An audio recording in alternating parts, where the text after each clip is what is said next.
Саламатсыңар балдар. Жакшы эс алып турдуңарбы? Силер менен биз адабий окуу сабагын өтөбүз. Маанайыңар кандай? Менин маанайым эң жакшы.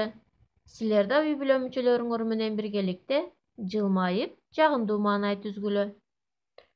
Азаматсыңар. Эми алтын эрежени эсиңерге түшүргүлө.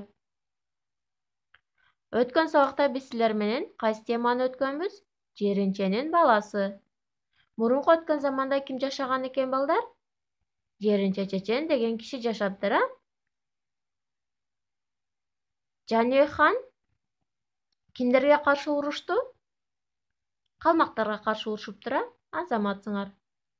Урушта жеңип кайттыбы? Жеңилип калыптыр, а? Жаныбек хан ошондон кийин Жеринченин баласына кандай баа берди? Атасынын туура айткандыгын түшүнүп жетиптир, а? Энди тапкан тапалак деген оюнду ойнойбуз. Чымчык баласы эмне?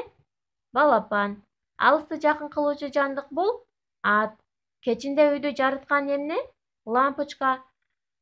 Ары эмне топтойт? Бал. Энди ушулардын жоонун баш тамгасынан сөз түзөбүз. Эмне деген сөз чыкты? Бала. Демек бүгүнкү өтө турган темабыз бала деген сөзгө байланыштуу экен. Акылдуу бала өзүнүн шаарын кантип сактап калды деген тема. Бул тема эмне жөнүндө болот? Бул жомокто эмне деген окуялар болот? Баарыңар ойлонуп жатасыңарбы? Анда бардыгыңар көңүл коюп уккула. Илгери каардуу жана жоокер Алеке хан деген болгон экен. Бир күнү ал өзүнүн тынч турган кошунасына кол салып, шаарын курчап алат да анда жашагандарга эгерде 3 күндөн кийин багынышпаса, шаарды талкалай тургандыгын жарыялайт. Ал шаар кичинекей болгондуктан андагы эл Алекенин сан жеткис колуна туруштук бере алгыдай эмес.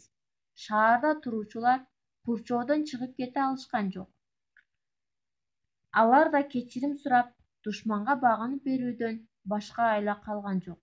Шаардагы аксакал, карыялардын баары кеңешүүгө чогулушту.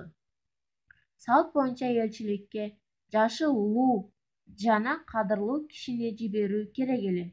Бирок отургандардын баарына Алекенин каардуу жана камкор экени жиберилген элчини сөзсүз маскаралап, атүгүл өлтүрүп коёру белгилүү болгондуктан элчи болуп барууга эч ким батына алган жок.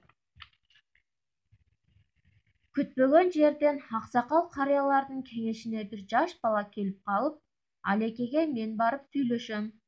Мен андан коркпойм, деди.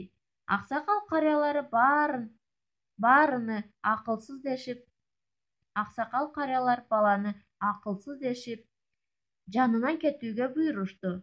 Бирок бала кетпестен Алекеге жиберүүнү көшөрүп сурана берди. Адегенде баары баланы шылдыңдап күлүштү.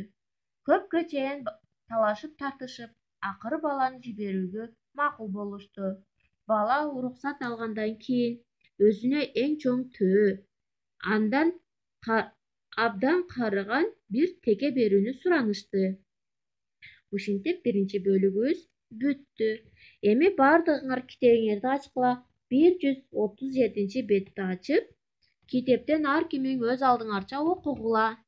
Окуп бүткөндөн кийин астындагы суроолорго дептерди ачып, жооп жазгыла.